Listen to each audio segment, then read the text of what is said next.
Bismillahirrahmanirrahim. Ta'limuhu lillahi khairu ibadatin. Ta'limuhu lillahi khairu ibadatin wa khilafatin wa wirasatin fatawassulan. Ta'limuhu lillahi khairu ibadatin wa khilafatin wa wirasatin fatawassulan. Ta'limuhu lillahi khairu ibadatin,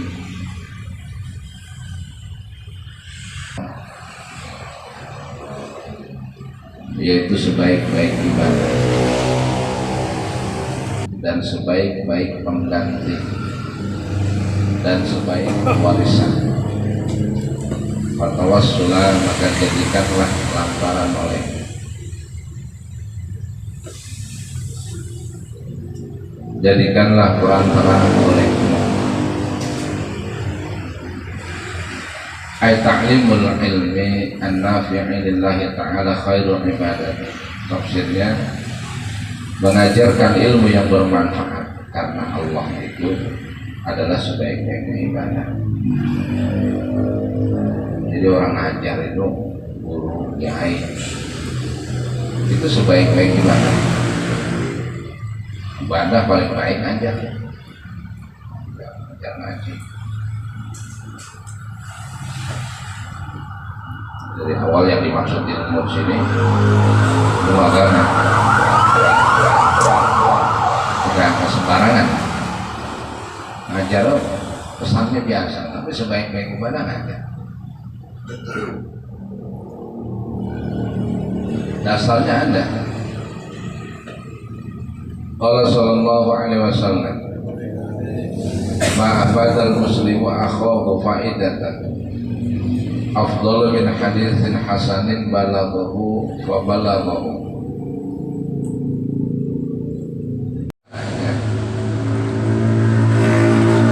Dengan faidah yang lebih utama atau lebih afdal daripada bercerita tentang kebagusan, kebaikan.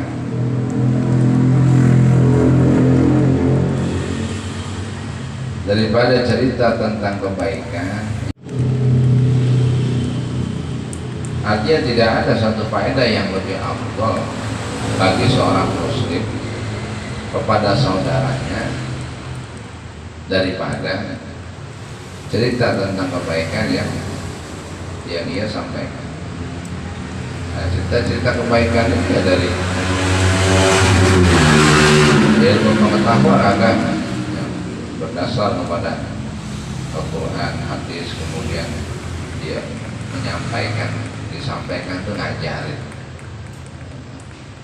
Itu yang paling utama kan, masih mau yang lain. Satu dasarnya itu hadis Nabi. Yang kedua dasarnya adalah waqala sallallahu alaihi wasallam. Kata Nabi apa? Kalimatun minal khair yasma'uha wa yu'allimuha wa ya'malu biha khairun lahu min ibadati sanati. Kata Nabi, satu kalimat dari kebaikan, satu kalimat daripada kebaikan yang seseorang mendengar kalimat itu, kemudian dia mengajarkannya, seorang itu mendengarnya, kemudian dia mengajarkannya kepada orang lain, dan dia mengamalkannya. Nah, itu lebih baik baginya daripada ibadah setahun. Itu ngajar. Satu kalimat kita sampaikan, yang kita dengar, kita ngaji, dapat begini keterangan, terus kita sampaikan ke orang, tapi kita juga amalkan. Wa yu'allimuha wa ya'malu biha. Kita ajarkan kepada orang lain, kita kasih tahu, kita juga ngamalin. Itu lebih baik daripada ibadah setahun. Kalau ngajar gitu, bandingannya jangan ibadah setahun lumayan. Lalu lempeng aja, sembahyang aja kita jangan pakai setahun, sebulan aja bolongnya ada aja. Itu sembahyang. Lagi patokan orang ibadah setahun. Ibadah setahun banyak. Tapi dengan cara ngajar, memberikan ilmu kepada orang lain, kita ngaji, dengar begini, terus kita sampaikan ke orang lain. Nah, itu lebih baik daripada ibadah setahun. Kita amalin, kita sampaikan ke orang, kita ajarkan kepada orang, dan kita amalin ya. Saatnya amalin, nggak diamalin nggak berbuah. Ya, sama juga kita dibagi pohon mangga. Ya, anak pohon mangga udah bagus, bakal ada buahnya, kita bawa pulang rumah. Ya karena kita siramin, nggak jadi berbuah, pohonnya bagus. Ilmu nggak diamalin, bagaikan pohon nggak ada buahnya. Buat pemantas doang. Kalau ada buahnya, karena buahnya ilmu ya amal. Buahnya ilmu adalah amal. Amal itu buahnya ilmu. Kalau udah tahu nggak diamalin nggak berbuah dan nggak ada rasanya nanti. Jadi ini dasar kedua ya, dasar kedua dari bahwa mengajar karena Allah itu lebih baik. Sebaik-baiknya ibadah dan sebaik-baiknya khilafah mengganti dan sebaik-baik daripada warisan. Artinya mengajarkan ilmu yang bermanfaat. Dasarnya adalah sabda Nabi. Karena Nabi mengatakan satu kalimat yang kita dengar, satu kalimat yang seorang muslim dengar, kemudian dia sampaikan kalimat itu kepada orang lain dan dia amalkan, maka itu lebih baik baginya daripada ibadah 1 tahun. Luar biasa ya. Sekali kita sampaikan, 2 kali, setiap hari kita sampaikan, wah enak ya. Ya, penting diamalkan. Bersabda Nabi Sallallahu Alaihi Wasallam, kata Nabi, ala khulafai atau ala khilafai rahmatullahi, ala khilafai rahmatullahi. Nabi begini bilang, semoga orang-orang yang menggantikanku itu mendapat rahmat dari Allah. Semoga orang-orang yang menggantikanku itu mendapat rahmat dari Allah. Nah, Nabi kan digantikan oleh khulafa rasyidin. Khulafa rasyidin, khulafa itu maksudnya pengganti. Pengganti Nabi ya Abu Bakar.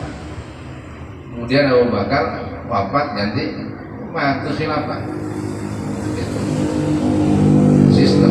Sistem pemimpin. Kemudian Umar meninggal, ganti Utsman meninggal, ganti Ali. Ya, itu pemimpin gitu. Ini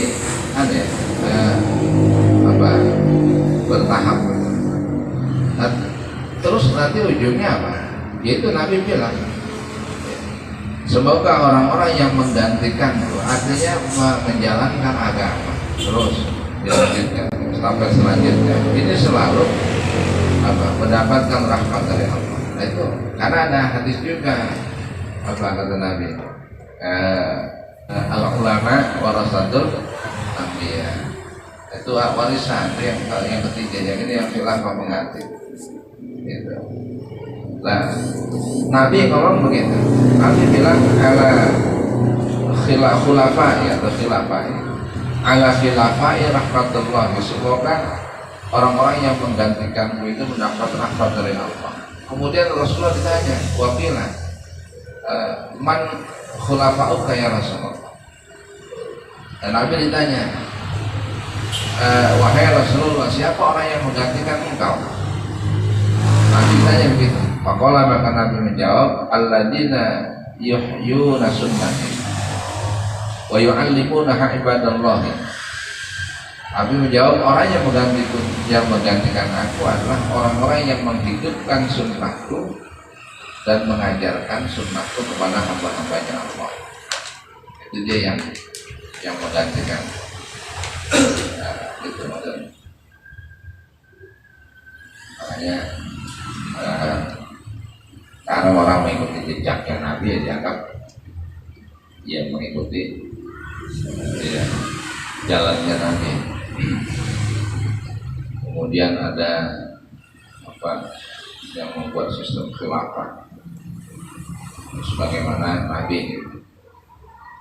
Walaupun ada satu hadis yang nanti di akhir zaman akan begitu juga, tapi enggak yang ini ya.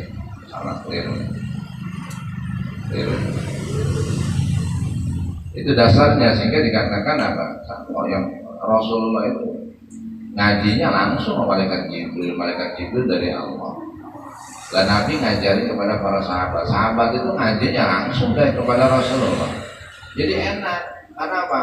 Dakwanya bilham, ngelihat langsung Nabi. Pokoknya Nabi makan, minum, tidur, diem, ngomong, sholat apa aja langsung lihat langsung. Jadi luar biasa. Para sahabat itu kualitas keimanannya luar biasa karena langsung apa Nabi.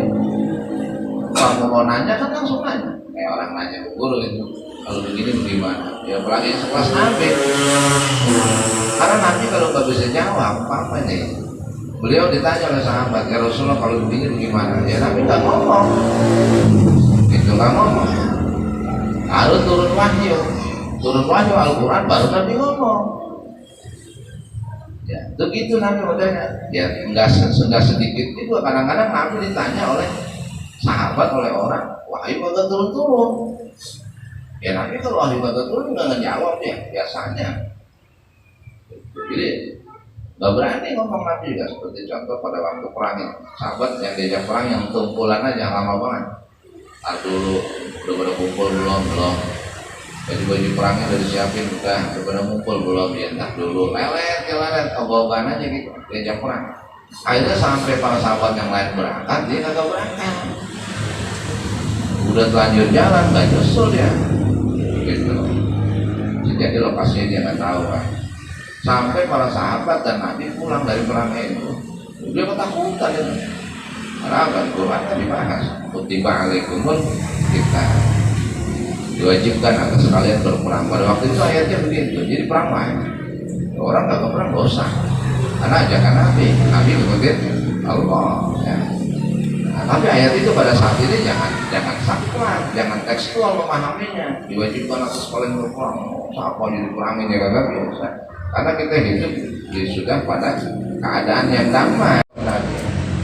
Akhirnya Nabi sekarang nggak turun-turun, ditunggu-tunggu malaikat Jibril. Nabi ngomong juga pada nanti, ya, belum ada wahyu yang datang, apa hukuman apa yang pantas bagi.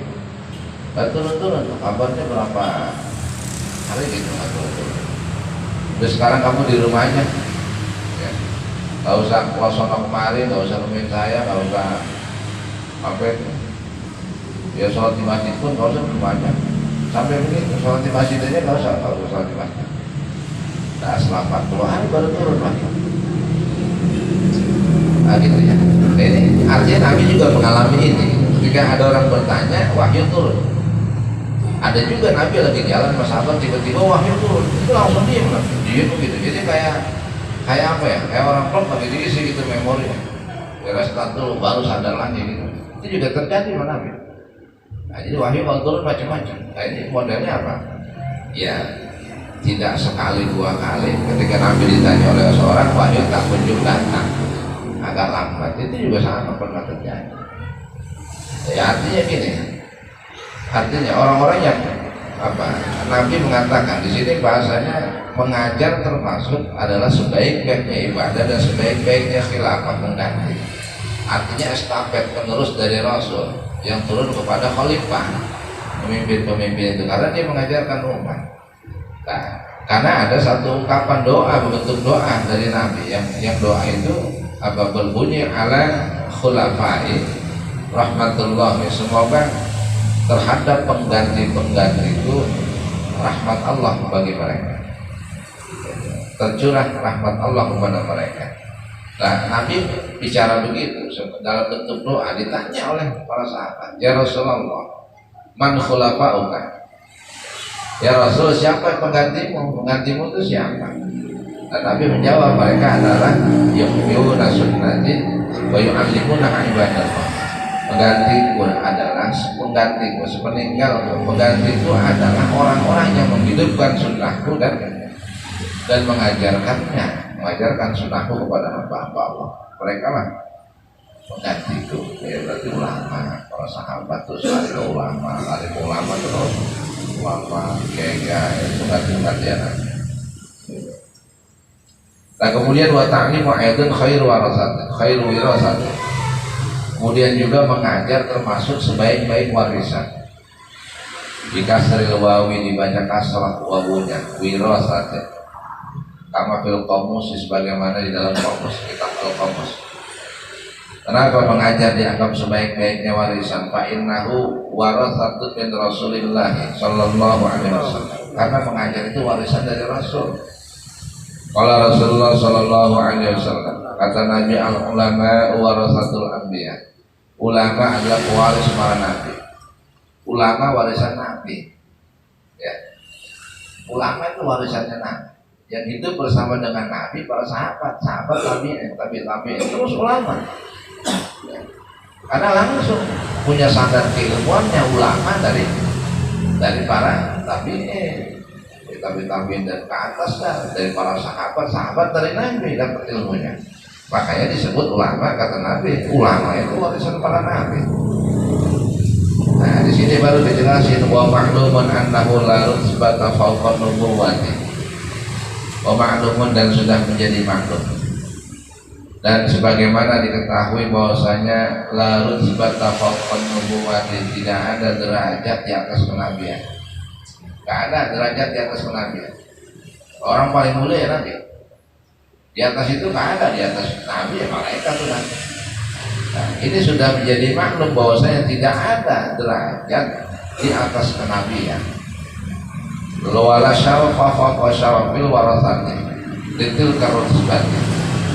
Wala syarafa fa syarafil warasati litil karusbati, dan tidak ada kemuliaan di atas kemuliaannya warisannya derajat, atau warisannya martabat, warisannya derajat. Tidak ada kemuliaan di atas warisannya, di atas kemuliaannya warisan derajat itu. Tidak ada. Satu-satunya kemuliaan derajat warisan yang paling mulia ya ilmu, ya ulama itu. Di atasnya tidak ada. Maka fatawassalan ilallah ta'ala, fatawassalan maka bertawassullah kamu. Fatawassalan maka bertawassullah kamu ilallah ta'ala, kepada Allah ta'ala, firtifa'i martabatika, firtifa'i martabatika bita'limi. Bertawassullah kamu kepada Allah di dalam terangkatnya martabatmu. Tawassullah atau jadikanlah perantaraan di dalam terangkatnya derajatmu dengan apa? Perantaraannya atau tawasulnya dita'limi, dengan cara mengajar. Ya. Kalau mau mulia, kalau mau tinggi derajatnya, bertawasullah, jadikanlah sebuah perantaraan kepada Allah dengan cara apa? Ngajar. Tawasulnya namanya jalannya. Ada derajat yang martabat mau diangkat di sisi Allah, maka mengajarnya, karena mengajar itu menjadi wasilah, menjadi perantaraan diangkatnya derajat di sisi Allah. Kenapa begitu? Karena mengajar sama, ya, seperti ulama pun tugasnya mengajar, ya, mengisi, memberikan keterangan, memberikan cahaya kepada hati setiap manusia yang hampa ya, dengan ilmu agama. Itu sama seperti ulama yang menjadi pewaris Nabi. Makanya ulama itu kalau mati itu yang sedih bukan orang, alam semesta aja nangis. Sehingga ada ungkapan gitu kan, siapa orang yang tidak sedih atas kematian ulama maka munafik ya. Sampai begitu Nabi ngomong. Jadi kalau ada orang nggak berbela sungkawa ada ulama mati, itu munafik. Karena alam semesta saja nangis sedih.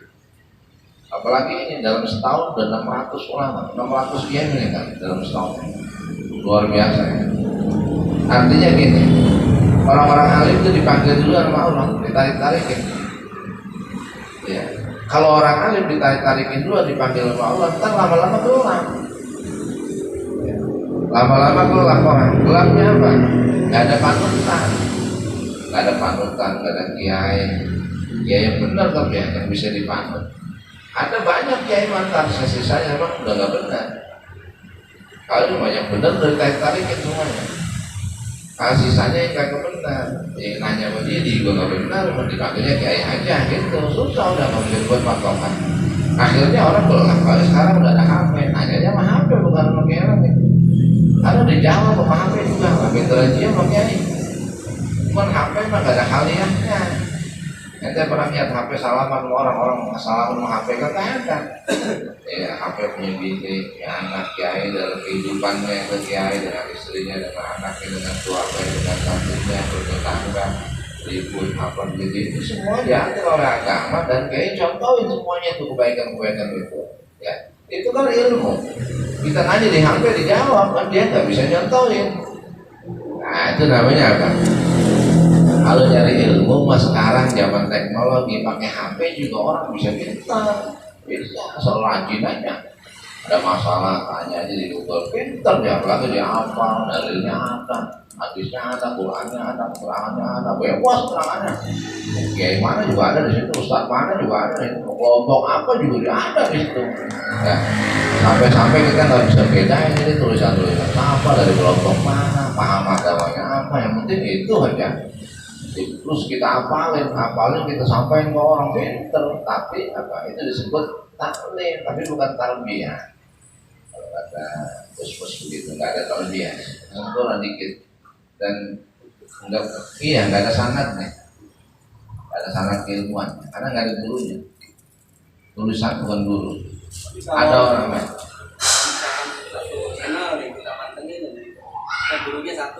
Ada berkah yang kurang adab gitu doang. Karena kalau ngaji mau datang, kalau ada yang datang orang ngaji di HP mah. Jadi sebagaimana ucapan Imam Malik, al ilmu yu'ta wa la ya'ti. Ilmu itu datang, bukan datang. Makanya sebetulnya orang ngaji, guru udah ngaji. Ya kalau malam Senin di sono, guru kalau malam Selasa di sono, nggak ada gitu. Itu yang salah muridnya. Datang sama guru ngaji. Ya. Karena apa? Kemarin ada hadisnya, orang datang ke rumah guru, kalau kiai nyampe depan pintu rumahnya, jadi pahalanya juga gede banget. Terus dia ngaji, tambah lagi pahalanya. Jadi nggak ada di talim itu guru marahin murid kan? Yang ada murid datang ngaji. Gitu.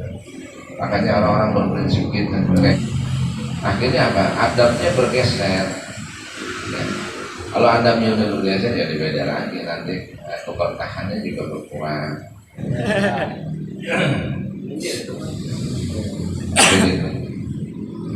Kemudian qala sallallahu alaihi wasallam, kata Nabi, idza kana yaumul qiyamati yaqulullahu subhanahu lil 'abidina wal mujahidina. Ini yang lebih akurat masalah ulama sebagai pewaris Nabi.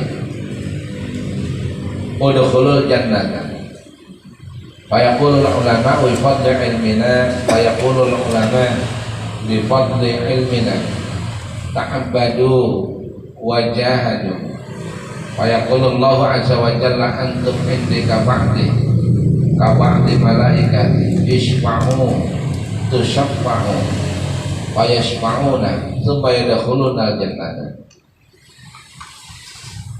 Ini nih. Nah Nabi bilang begini ya, yang lebih akurat, artinya memperkuat posisi. Kalau dikatakan dari kajian ini bahwa mengajar itu adalah sebaik-baiknya ibadah, sebaik-baiknya khilafah pengganti atau pengganti dari Nabi, dan sebaik-baiknya warisan. Karena dasarnya ulama warasatul anbiya. Ulama adalah warisan Nabi yang meneruskan jejak perjalanannya Nabi, yang mengajarkan. Nah kemudian di sisi lain Nabi bilang aja begini, idza kana yaumul qiyamati yaqulullahu subhanahu lil 'abidina wal mujahidina udkhulul jannata. Nanti di hari kiamat kata Nabi, Allah berkata kepada para ahli ibadah dan orang-orang yang perang sabilillah. Nanti di hari kiamat ya, Allah ngomong tuh sama orang-orang ahli ibadah dan sama orang-orang yang perang di jalan Allah. Allah bilang begini, wahai kalian yang pada ibadah waktu hidup di dunia, para ahli ibadah, wahai kalian kelompok orang-orang yang berperang di jalan Allah, meninggikan kalimat Allah, masuklah semua kalian ke dalam surga. Kata Allah begitu nanti di hari kiamat. Nabi yang ceritanya. Terus apa? Terus ulama komplain. Ulama komplain. Yesus seperti komplain lah. Fayaqulul ulama, maka ulama berkata begini, komplain ulama. Bi fadli ilmina ta'abbadu wa jahadu. Ya Allah, dengan keutamaan ilmu saya, mereka orang-orang ahli ibadah bisa ibadah. Mereka yang ahli perang, yang berperang juga di jalan Allah, mereka perang. Apa? Dia ibadah bisa benar, bisa tahu caranya ibadah. Nah, itu saya yang nulis kitabnya. Iya kan? Saya ngarang kitab tentang sholat, tentang zakat, tentang puasa, tentang hidup rumah tangga, tentang bermasyarakat, tentang ini, tentang ikhlas, tentang rindu kepada Allah, tentang wujud takabur. Ya saya yang nulis itu. Dasarnya semuanya dari Nabi dan Al-Quran. Itu dia bisa tahu ibadah dengan benar kepadamu. Ya gara-gara dia baca tulisan saya ulama. Sama tuh juga pada perang juga dia dasarnya saya yang tulis kitab. Saya tulis kitabnya, mereka belajar dari situ. Ya, terus sama mereka bisa pada perang sambil dari jalan Allah. Saya juga apa-apa. Mana salah, mana benar, perang dasarnya apa? Bagaimana orang bisa perang? Ya kebenaran itu adanya di mana? Bisa mereka mati syahid itu lantarannya apa? Itu semua dari ulama. Gitu. Ini ulama protes sama Allah. Ya Allah, dengan keutamaan ilmu yang kami punya, mereka bisa ibadah. Para abidin, mereka yang ahli ibadah bisa ibadah dengan benar lantaran saya. Dan mereka juga bisa perang di jalan Allah, benar perangnya sesuai dengan tuntunan Allah dan Nabi juga dari saya. Gitu. Bagaimana mungkin ya masuk surga saya kagak dipanggil-panggil? Allah ngomong, fayaqulullahu azza wa jalla antum indika ba'di malaikati. Kata Allah begitu. Nah, kalau ente nih kelompok ulama lain lagi, kalian itu di sisiku dekat dengan aku seperti sebagian malaikat. Lebih dekat lagi. Ini ulama nih, ulama. Jadi ulama komplain begitu sama Allah. Nah, kalian itu apa ini di sisiku, kalian sekelompok kalian para ulama ada di sisiku seperti apa? Seperti sebagian malaikat-malaikatku ada di sisiku. Jauh kan posisinya lebih mulia lagi, lebih dekat lagi dengan Allah. Terus Allah nggak cukup di situ ngomong, isfa'u, ya apa? Isfa'u tusyafa'u. Terus dikasih rekomendasi sama Allah, ya, syafatilah. Artinya berikanlah syafaat, maka syafaatmu diterima. Maksudnya gini, nanti ulama, kiai-kiai, ulama-ulama di akhirat itu dikasih rekomendasi bisa nolongin orang, bisa ngasih syafaat di sono jemaah. Yang lain mah kagak bisa. Kalau jemaah ada rekomendasinya, disuruh ngasih syafaat, ngasih pertolongan. Umpamanya ada kiai, makanya disuruh bertemu kiai itu begitu. Nanti kiai kalau dia punya santri di akhirat itu Allah ngomong gini, kiai santri-santrimu mana? Orang-orang yang pernah ngaji denganmu siapa aja? Tolongin tuh yang paling nyemplung ke neraka. Tidak selamatin. Ada rekomendasi dari Allah. Tak banget ini. Lagi bulan-bulan apa? Sekolah kali usaha bulan-bulan. Iya, itu kiai bisa itu tentang guru-guru itu bisa. Makanya dia lebih mulia dari orang tua begitu. Nah, para ulama, para kiai itu bisa dikasih rekomendasi. Kata Allah, isfa'u fatusfa'u. Berilah syafaat olehmu kepada seorang siapapun, maka syafaatmu diterima. Artinya apa? Berikanlah pertolongan kepada orang lain. Masya Allah, kita pernah nyantri, pernah ngaji sama kiai. Ya ta'udzubillah apa kita masuk neraka. Kiai kita dikasih rekomendasi sama Allah begitu. Tolongin tuh santri lo, tolongin saudara lo, tolongin tetangga lo, tolongin apa orang keluarga lo. Ada neraka itu kiai ulama-ulama nanti bisa ngomong. Apa ngomongnya? Ya Allah, ini santri saya ini dulu ngajinya sama saya dia. Ya itu dia lagi begitu bang. Ya saya mau tarik dia masuk dalam surga. Patus mau kata Allah, syafaat akan diterima. Tuh, makanya apa? Punya guru penting itu begitu. Ya. Punya guru penting dan sangat keilmuan itu penting. Lah sama juga begini umpamanya nanti diterangkan. ulama-ulama yang ngarang-ngarang kitab juga tahu. Ya Allah, ada ulama. Kitabku dulu dibaca sama dia tuh. Dia pada baca kitab saya, karangan saya, terus dia pada amalin tuh yang pernah saya tulis dulu supaya mereka jalannya lurus dekat kepada. Ya ada pengajian tuh umpamaan walau kubis umpamanya dia pada ngaji, dia pada pakai. Tapi saya lihat mas umpamanya mbak-mbak kan. Ada yang kabur-kaburan, menginjak parah kan panas. Aduh, lama-lama kesel kan. Coba bagi injak parah. Di kanan injak parah kita angkat lah, kata keren nahan. Kalau kita ke kanan terus, karena dan kita kayak apa tuh bedanya? Kita bayangin begitu. Akhirnya apa? Ulama rupanya tahu, kitabnya dibaca tiap malam komen. Akhirnya apa? Ini bisa nolongnya. Karena dengan lantaran karangan saya, kitab saya mereka bisa ngamalkan. Nah itu dulu pernah baca. Saya minta tolong, saya berikan syafaat pertolongan kepada dia. Kata Allah silakan. Nah, Nabi ini yang cerita, ulama, kiai-kiai, kata Allah, kata Rasulullah, isma'u wahai ulama. Kalian itu tidak sebagaimana orang-orang yang perang di jalan Allah. Kalian juga tidak sama seperti orang yang ahli ibadah. Kalian ada di sisiku lebih dekat dariku, seperti sebagian malaikatku yang dekat kepadaku. Ini kata Allah. Maka isma'u, aku bisa berikan syafaat kepada siapa yang kau mau. Fatusma'u, maka syafaatmu aku terima, kata Allah. Akhirnya nih ulama-ulama pada kasih pertolongan tuh, karena rekomendasinya langsung dari Allah. Dan tolongin tuh. Ya, tolongin tuh keluarganya, saudaranya, santrinya, orang-orang yang pernah mengaji dengan beliau. Tolong sama dia tuh, karena dia dikasih rekomendasi sama Allah. Akhirnya apa? Wayasma'una, maka para ulama itu bisa menolong. Habis dia ngasih syafaat, baru dah tuh, semua yadkhulunal jannata, kemudian mereka semua masuk surga. Tuh gitu ya. Itu begitu. Karena Abu Bakar juga begitu. Ya. Abu Bakar itu pernah ditawarkan surga oleh Rasulullah. Ya Abu Bakar, engkau orang yang pertama kali yang ajak ke dalam surga. Jadi cerita apa ya? Abu Bakar diam, apa mau nih? Nggak salah cerita. Ditanya apa Nabi apa? Akhirnya gini, Abu Bakar ngomong begitu, saya kagak mau masuk surga sebelum ada pernyataan semua sahabat-sahabat saya masuk juga. Akhirnya ucapan Abu Bakar dikabulin, masuk semua. Urusan masuk surganya Abu Bakar nggak mau sendiri, dia sahabat-sahabat yang lain perlu masuk. Tuh sahabat adabnya begitu luar biasa. Nah Rasulullah juga begitu.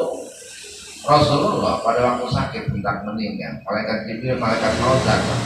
Malaikat maut datang, Rasul tahu tanya mana malaikat maut. Ya Israel, malah Jibril mana kekasih saya Jibril? Ada ya Muhammad. Lah mana dia suruh panggil kemarin, dia malu kemarin, dia nggak tega dengan engkau. Pada saat ini nyawa akan saya cabut. Dia nggak mau melihat, dia nggak enak, takut, malu, dia kasihan gitu. Gak apa-apa panggil keluar siapa? Kayaknya malaikat Israel panggil, ya Jibril, Rasulullah panggil anda datang sana pasien, kita berharap datang.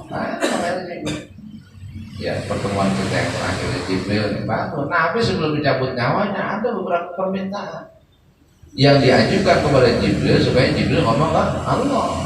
Salah satu permintaannya adalah permintaannya itu umat. Itu dia permintaannya. Ya Jibril, pertanyaan terakhir saya, nanti kalau saya meninggal umat saya bagaimana? Maksudnya bagaimana ya Rasulullah? Apakah umat saya nanti masuk surga semua apa enggak? Tuh jawabannya. Permohonan terakhirnya kepada Jibril sampaikan kepada Allah. Kita yang dipikirin itu sampai begitu Nabi kita.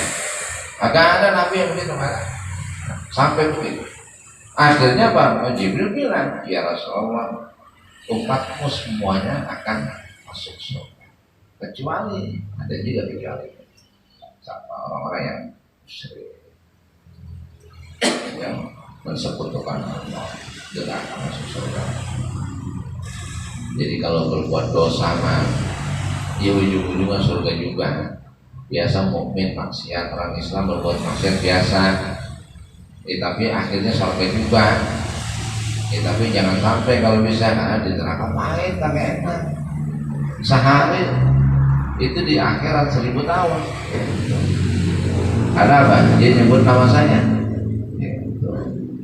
Itu orang keingetan. Kalau kagak keingetan susah juga. Makanya itu man qala la ilaha illallah dakhalal jannah. Siapa orang ucapin la ilaha illallah maksudnya apa? Untuk kalimat tidak ada Tuhan melainkan Allah. Nyebut Allah juga nyebut sifat-sifatnya Allah. Ya Allah, ya Rahman, ya Hanan, ya Manan, itu sifat-sifatnya Allah. Sangat suka. Itu cerita hadis tentang kalimat Allah, masuk kalimat la ilaha illallah. Makanya lah kalau mati ditalkinnya itu kalau sekarang la ilaha, supaya keluar dari mulutnya Allah. Man akhira kalamihi la ilaha illallah dakhalal jannah. Siapa orang di akhir kalamnya, di akhir ucapannya mati, mau mati, sekarang mati, ngomongnya la ilaha illallah dakhalal jannah, kata Nabi, surga balasannya udah nggak ada lagi. Itu ya. Tangisin aja orang. Ngomong melet, ngomong apa? Ikhlasin aja, ikhlasin. Udah ada mah, udah diikhlasin aja. Jalan yang lempeng ya mah, jangan nengok-nengok lagi mah. Enggak, modelnya begini nih. Jalan terus mah, jalan yang lempeng, jangan nengok-nengok lagi mah, terus mah. Jangan mikirin bapak udah. Anak mama hapus. Ya mungkin maksudnya jangan nengok-nengok, karena orang lagi sekarang tuh emang iblis datang semuanya. Semua iblis datang, berebut itu. Jadi iblis setan tuh menyesatkan manusia di akhirnya itu yang orang ada sekarang. Itu hati-hati. Datang dia, Siano, aku adalah Tuhanmu. Itu jangan ngomong itu. Maka ikutilah saya. Terus dia kira-kira kita Allah tuh bikin hoak. Ngikut, udah suruh khotimah. Dan neraka orang. Kagak ngasal lagi tuh. Kuburin orang belum nikah udah diseksa di kuburan. Banyak itu yang paling repot hidupnya itu dong. Perjalanan hidup kita ini, makanya repot. Itu juga malaikat ngomong jangan ikutin dia, jangan ikutin dia. Saya ada aku adalah Allah Tuhan. Gitu. Percaya aneh sudah. Itu orang sekarang. Malaikat terus marahin ke Allah, iblis marahin ke dia. Berbut. Macam-macam dia ngomong di kitab Tazkiratul Imam Qurtubi, di kitab namanya Tazkiratul Imam Qurtubi.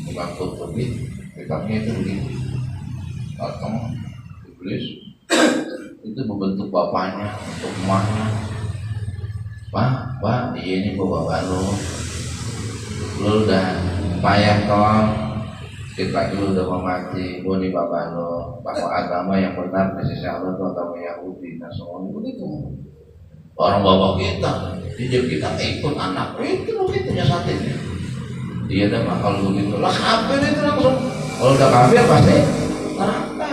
Makanya kalau sekarang tunggu itu begitu, kafir terus kafir. Kafir terus, yang penting kan. Insya Allah. Kalau saya begitu tuh, mau kirim nenek-nenek. La ilaha illallah, ya Allah, Allah, supaya Allah mendengar. Allah, mati sampai di sini, lama berhenti, apa-apa.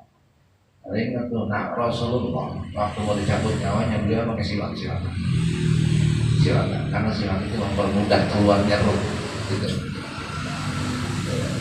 Saya ingat anak itu siwakin, orang lagi sekarat mati, orang lagi sekarat mati, sakaratul maut, siwakin mulutnya, gitu ya. Karena Rasulullah juga begitu, mau meninggal siwakan dulu, baru cabut terus. Sambil cabut terusnya Rasulullah siwakan. Jadi kan mati duluan nih, kemarin sih di kaki siwakan. Jadi itu mempermudah keluarnya roh itu, sunnah diikuti karena Nabi begitu. Gitu. Kemudian yang terakhir gitu ya. Jadi orang alim ulama bisa memberikan syafaat. Syafaat itu pertolongan. Rasulullah bisa ngasih syafaat kepada umatnya, kepada siapa saja. Seluruh umat para nabi terdahulu yang bisa nolongin ya Rasulullah, Nabi kita. Nah termasuk orang yang bisa ngasih syafaat, guru, kiai, itu dia bisa ngasih syafaat. Ya. Makanya orang kudu demen sama ulama, kudu demen sama kiai, kudu demen sama guru. Yang kedua, kudu punya sanad ilmu ngaji nih begini. Ya. Ente ngaji punya sanad ilmu. Ini kita ada yang ngaji di pesantren sama kiai, itu lu besok. Ada yang ngaji sama kiai. Ini ngajar kayak apa ya lah, kayak orang itu anaknya kayak Amron Mansur itu kan menantunya dia berkali kayak Amron Mansur, kalau kayak Amron Mansur itu menantunya kayak Abdul Karim Bajaj. Itu sadar dulu kita ke situ dari kitab ini nih. Artinya apa? Ngaji di sini statusnya jadi santri, ada jangan santri ke sono jadi santri juga, dari sono kemana jadi santri juga, coba-coba nanti itu ya. Ada kayak Abdul Karim begitu waktu meninggal dunia itu yang nalkirin Kiai Wahab Hasbullah ya. Kiai Wahab Hasbullah salah satu pendiri NU itu ada yang dalam barangan karena Kiai Abdul Karim termasuk pendiri NU tapi di wilayah Kediri ya. Kiai Abdul Karim pada waktu meninggal itu yang nalkin di kuburan itu Kiai Wahab Hasbullah itu nalkin ketawa Kiai Wahab ya kan yang Wahab malah bingung lah Kiai nalkin tawa ya ibadallah biasa orang nalkin wahai hamba Allah fulan bin fulan gini al mautu haqqun mati itu hak malaikat datang hak.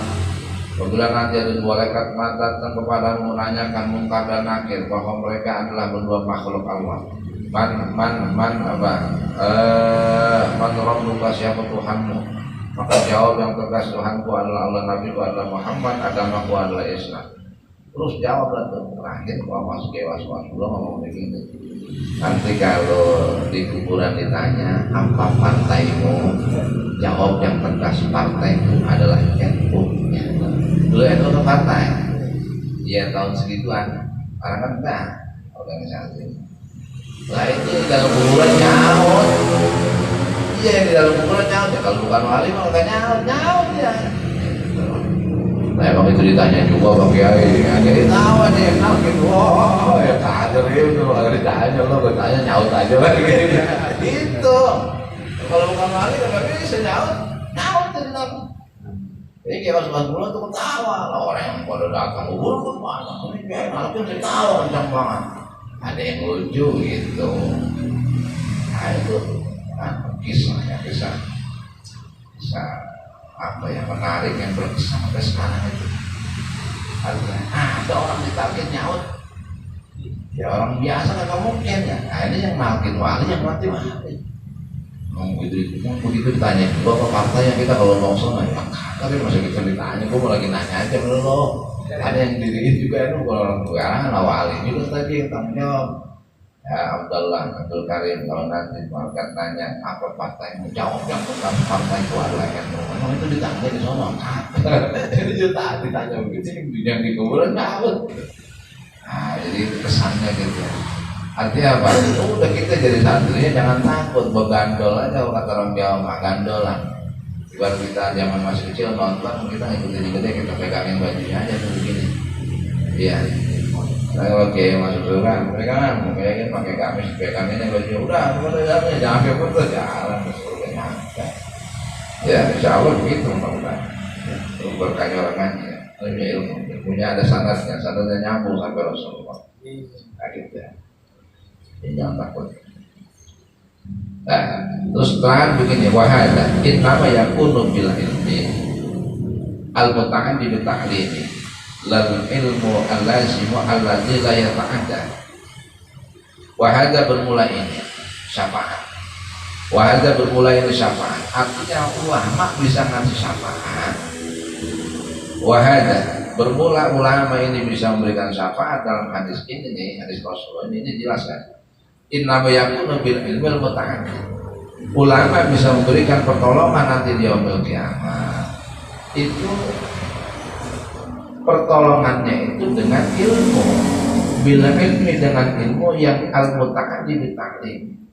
Ilmu yang berantai sampai pada pengajaran. Ya. Kiai pesantren punya santri, santrinya jadi guru, diajar menjadi guru, gurunya ngajar lagi di pesantren, alumninya pada pulang ke daerah masing-masing, pada ngajar lagi masing-masing, sama muridnya tuh kayak yang udah pada jadi alumni, guru-guru diajarin ngaji ke masyarakat, sama masyarakat diamalin, dipakai, kan berantai itu namanya. Terus dia ngajarin lagi ke orang, terus berantai-rantai, itu bisa ngasih syafaatnya itu, yang begitu. Dengan ilmu yang mana? Ilmu yang berantai manfaatnya. Ya, haji ke pesantren, kiai pulang dari pesantren, ajar di rumah, ajar punya murid-muridnya pakai itu ilmu yang kita sampai dipakai aja. Jadi kasih tahu istrinya, dikasih tahu anaknya, dikasih tahu temannya, terus dia ngajar lagi umpamanya. Walaupun kita nggak ngajar secara resmi begini ya, ngobrol sampai ke temannya, tetangganya, terus sampai lagi sama orang terus berantai itu. Ilmu yang begitu itu nanti yang dimaksud ilmu di sini ulama-ulama yang begitu. Itulah ulama yang bisa kasih syafaat yang ilmunya dengan ilmunya yang berantai dengan cara ditaklim, dengan cara mengajarkan, diajarkan. Lalu ilmu lazim alladzi la ta'ada, bukan ilmu yang mantap yang tidak berantai, bukan ilmu yang itu. Ya. Nah, itu ilmu yang ini yang maksud. Saya semacam itu. Terus pokoknya kita ngaji di pesantren, pulang ngaji kita ngajar punya murid-murid pakai apa yang kita sampaikan. Dia pakai, diajarkan lagi kepada anak istrinya, diajarkan lagi kepada tetangganya, dia ngajar lagi apa yang kita sampaikan, terus muridnya ngajar lagi. Itu nanti ulama-ulama yang ilmunya berkahnya begitu itu nanti yang bisa syafaat, memberikan syafaat. Syafaatnya dengan apa? Dengan ilmunya, karena pernah ngaji. Ya, pernah ngaji. Ya, amalnya luar biasa. Amalnya itu luar biasa. Jutaan orang. Ya, ratusan juta orang yang pernah ngaji. Muridnya tersebar di mana-mana, ribuan muridnya semuanya ngajar. Ilmunya tersalurkan lagi. Pahalanya buat itu nggak habis-habis. Santrinya masih ada, santrinya masih banyak, menjiarin tiap hari, luar biasa itu. Ya, enak jadi orang alim begitu. Banyak yang doain setiap waktu. Kita pusing doain setahun sekali buat doa. Tahun sehari 1000 tahun bisa di kuburan. Ya alam barzah dan setahun sekali dan 360 hari kali 1000. 300.000 juta lebih saksama luar biasa itu. Makanya punya anak soleh-solehah itu penting, itu aset kita ya. Paling tidak anak kita, karena kalau orang mau doain kita kagak mungkin kalau kita mati jauh rasanya, ya kan? Nggak ada mananya nih. Nanti punya teman yang akrabat ada nggak yang sering bareng kopi ngobrol, lagi ada arisan, ketemu di arisan ngobrol bareng, ngopi bareng, jalan-jalan. Iya lagi jam mati kita datang. Sono ngapain doain lagi jadi tahlilan kita datang. Ikut juga tahlilan doain. Kan udah lewatnya tuh hari sebulan 40 hari kan emang nanya aja lebih 40 hari kan kirim fatihah nggak kita?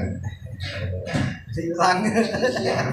Atas orang yang mati udah kagak kelihatan, lupa aja kita. Itu orang teman. Ada akrabat teman ya. Sekarang bergeser nih keluarga. Abang kita ada mati mamanya, atau bisa kita kirim fatihah tiap waktu? Belum tentu.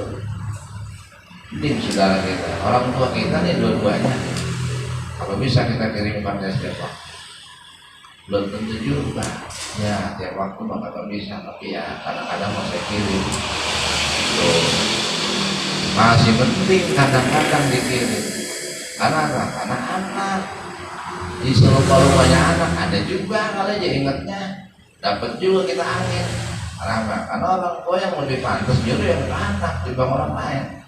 Artinya kalau anak udah digedein, dipanen, dihidupnya segala macam, dibiayain, disekolahin dan lain sebagainya, itu ketika orang tua mati dia kirim fatihah pantas karena anaknya. Kalau orang lain bukan bicara pantas atau tidak, jauh rasanya dia bisa kirim fatihah ke kita. ya kan? Dan gitu ya. Makanya anak itu aset karena dia lebih pantas mendoakan kita ketika kita nggak ada. Aset yang luar biasa. Artinya kita didik dia, kita bina ya cara akhirat supaya kalau nanti kita mati, kalau hidup maka apa? Ayam yang durung-durung cacing cicak pada hidup kok. Mau diajarin mau bawa nyari makan apa aja mau itu paling orang. Meninggalnya kita urusan makan anak kita nggak usah takut. Ya, tapi masalah dia bisa doain kita apa enggak itu boleh kita sini. Karena harapan kita kalau kita mati itu doang nggak ada lagi. Nah, makanya anak itu aset yang luar biasa, jangan sampai dia supaya di Islam itu alhamdulillah. Ya syukur-syukur lebih bagus nanti dia bisa doain kita itu maksudnya itu. Jangan sampai anak. Kalau ba'du min bahril basit al-ilmu anfasu syai'in anta zakhiru man yudarrisul hikmah lam tudarris mafakhiru Allahu a'lam bishawab. Al-Fatihah.